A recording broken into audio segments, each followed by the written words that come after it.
Brandis, it's usually a global celebration, but this year the Olympic Games will take place in Tokyo, Japan, amid a global pandemic.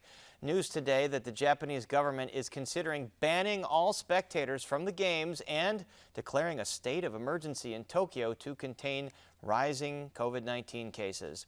And this comes amid the suspension of an American track and field star over marijuana use. Joining us now to talk about the upcoming Games and all that go with them are Philip Hirsch, a freelance journalist who is an Olympic specialist for the Chicago Tribune and who has covered 19 Olympic Games, and Dr. Mark Hutchinson, one of the leading team doctors for the U.S. Olympic team. Hutchinson is professor of orthopedics and sports medicine at the University of Illinois at Chicago and will be flying out to Japan on Saturday. Welcome both of you to Chicago tonight. Thanks so much.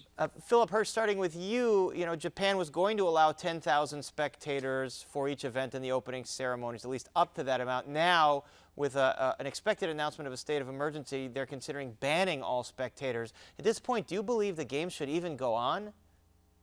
I've thought for a while that they probably shouldn't, but we're in a situation now where the Titanic has left the dock, and we're just going to have to see what happens and hope for the best. I mean, the Japanese public has expressed its opinion very strongly in polls over the last 5 to 6 months that they would prefer not having the Olympics this summer, either canceled or postponed, partly because the rate of vaccination in Japan has been very slow, and they're just very fearful for the lives and health of the Japanese citizenry. And Dr. Hutchinson, you're going to be flying out there as part of the U.S. Olympic team. What are the protocols and what's the situation going to be like given the pandemic situation? The IOC and Team USA has done tremendous work in advance to make it as safe as possible. And in fact, every athlete, including any entourage, including myself, has to test 96 hours before travel, 72 hours before travel, on arrival and on daily basis while in Japan.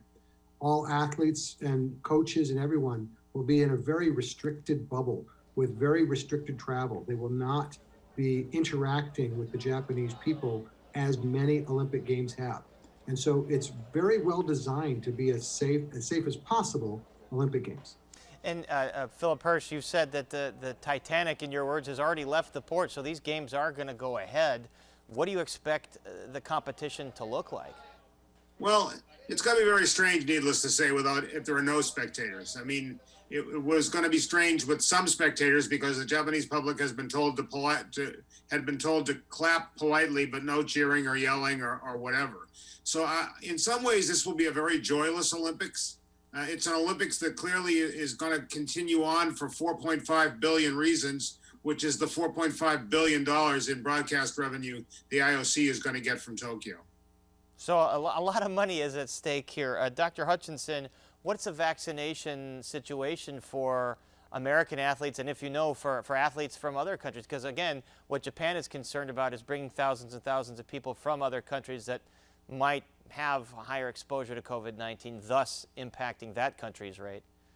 Well, I think the Japanese people concern is real. I think the IOC and Team USA has strongly respected that. They respect the fact that we do not want to contaminate or impose anything on the Japanese people. With that said, Team USA is enormously high vaccinated. We've had access to the vaccination for an extended period of time. I believe over 95% of the athletes are vaccinated. In terms of, and the general population of all athletes, Pfizer introduced or actually allowed any athlete that wanted the vaccination, they were going to make it available to them. So for the Olympic group, there is a significant high vaccination rate, or at least it had it available to them. And, another part of the controversy here in the United States surrounding these Games is the track and field star Sha'Carri Richardson qualified for the Olympics, but then because of a finding of marijuana, she has been kicked off the team for the 2021 Olympics. So let's take a look at what President Biden had to say about this case. The rules are the rules, and everybody knows that the rules were going in. Whether they should remain that should remain the rules, a different issue. So the controversy here, Philip Hirsch, is that she took marijuana in a state where it is legal. The anti-doping agency has all but admitted it's not a performance-enhancing drug. Where do you fall here on this debate over whether these should remain the rules? Well, I think President Biden had it just right. I mean, what bothers me is that the outrage being expressed, first of all, they want something ex post facto, rules changed after the fact of her positive test. And secondly, I wish some of the people had read the rules before they became outraged. Do I feel very bad for Sha'Carri Richardson, particularly what has gone on with her mother passing away? Of course I feel bad for her. But I just think that this has become some moment, and I think it's become caught up in a lot of other moments. And I wish there was a little more rational discussion about what happened. And the president said the rules are the rules, but then said he was proud of how she had handled it, and there maybe could be a discussion of whether they should remain the rules. Dr. Hutchinson, as a medical professional, does it make sense to continue cannabis as a banned substance for athletes that want to compete at a high level, like in the Olympic Games?